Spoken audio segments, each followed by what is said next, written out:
book of John, chapter 6. After these things, Jesus went away to the other side of the Sea of Galilee, or Tiberias.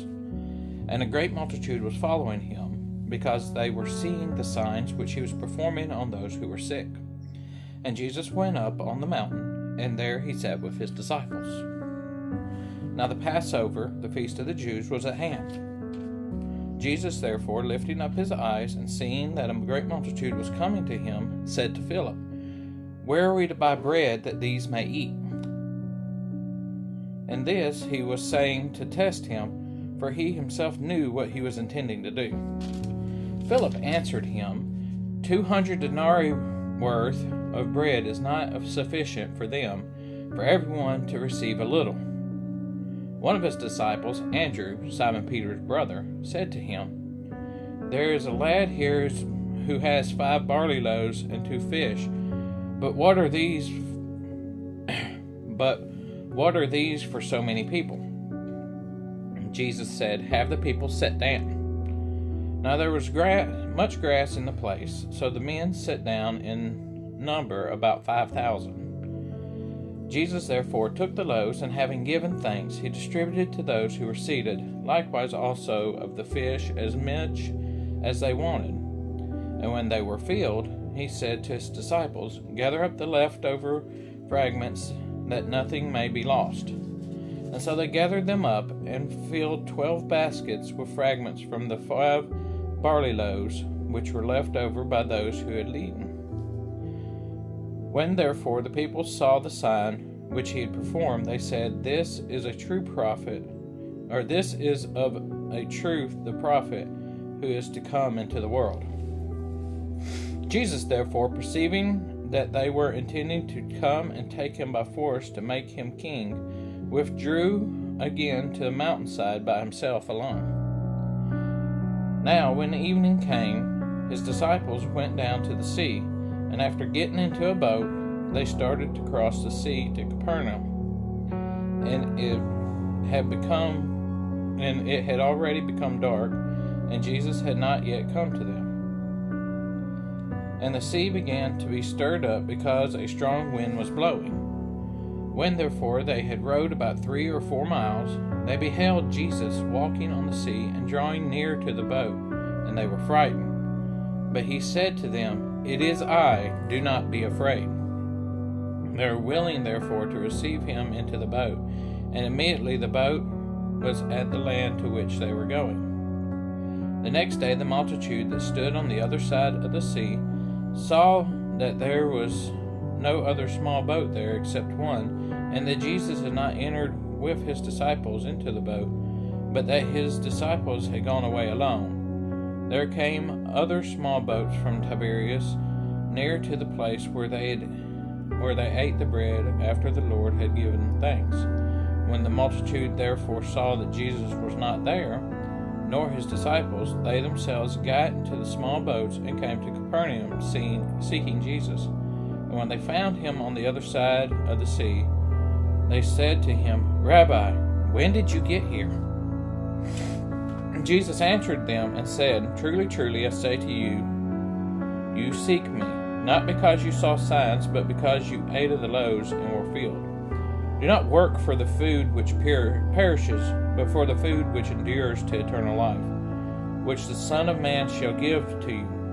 For on him the Father, even God, has set his seal." They said therefore to him, "What shall we do that we may work the works of God?" Jesus answered and said to them, "This is the work of God, that you believe in him who he has sent."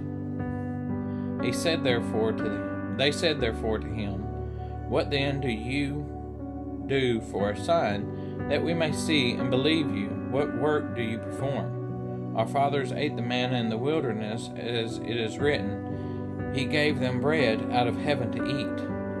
Jesus therefore said to them, "Truly, truly, I say to you, it is not Moses who has given you the bread out of heaven, but it is my Father who gives you the true bread out of heaven. For the bread of God is that which comes down out of heaven and gives life to the world." They said therefore to him, "Lord, evermore give us this bread." Jesus said to them, I am the bread of life.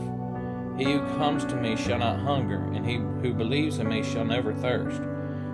But I said to you that you have seen me, and yet do not believe. All that the Father gives me shall come to me, and the one who comes to me I will certainly not cast out. For I have come down from heaven not to do my own will, but the will of him who sent me. And this is the will of him who sent me, that of all that he has given me I lose nothing, but raise it up on the last day. For this is the will of my Father, that everyone who beholds the Son and believes in him may have eternal life, and I myself will raise him up on the last day. The Jews therefore were grumbling about him, because he said, I am the bread that comes down out of heaven. And they were saying, Is not this Jesus, the son of Joseph, whose father and mother we know? How does he now say, I have come down out of heaven? Jesus answered and said to them, Do not grumble among yourselves. No one can come to me unless the Father who sent me draws him, and I will raise him up on the last day. It is written in the prophets, and they shall all be taught of God. Everyone who has heard and learned from the Father comes to me. Not that any man has seen the Father except the one who is from God. He has seen the Father. Truly, truly, I say to you, he who believes has eternal life. I am the bread of life. Your fathers ate the manna in the wilderness, and they died. This is the bread which comes down out of heaven, so that one may eat of it and not die. I am the living bread that came down out of heaven. If anyone eats of this bread, he shall live forever. And the bread also, which I shall give for the life of the world, is my flesh. The Jews therefore began to argue with one another, saying, How can this man give us his flesh to eat? Jesus therefore said to them, Truly, truly, I say to you, unless you eat the flesh of the Son of Man and drink his blood, you have no life in yourselves. He who eats my flesh and drinks my blood has eternal life, and I will raise him up on the last day. For my flesh is true food, and my blood is true drink. He who eats my flesh and drinks my blood abides in me, and I in him. As the living Father sent me, and I live because of the Father, so he who eats me, he also shall live because of me.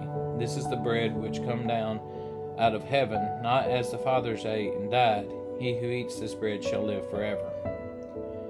These things he said in the synagogue, as he taught in Capernaum. Many therefore of his disciples, when they heard this, said, This is a difficult statement. Who can listen to it? But Jesus, conscious that his disciples grumbled at this, said to them, Does this cause you to stumble?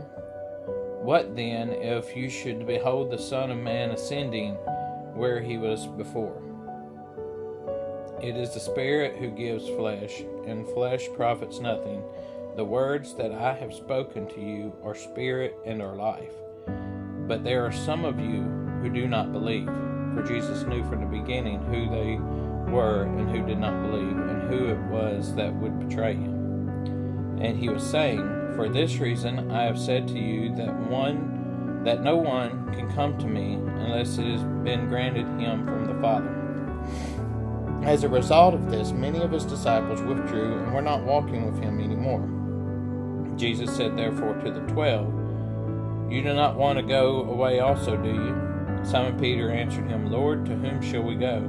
You have words of eternal life, and we have believed and have come to know that you are the Holy One of God. Jesus answered them, Did I myself not choose you, the 12, and yet one of you is a devil? Now he meant Judas, the son of Simon Iscariot, for he, one of the 12, was going to betray him.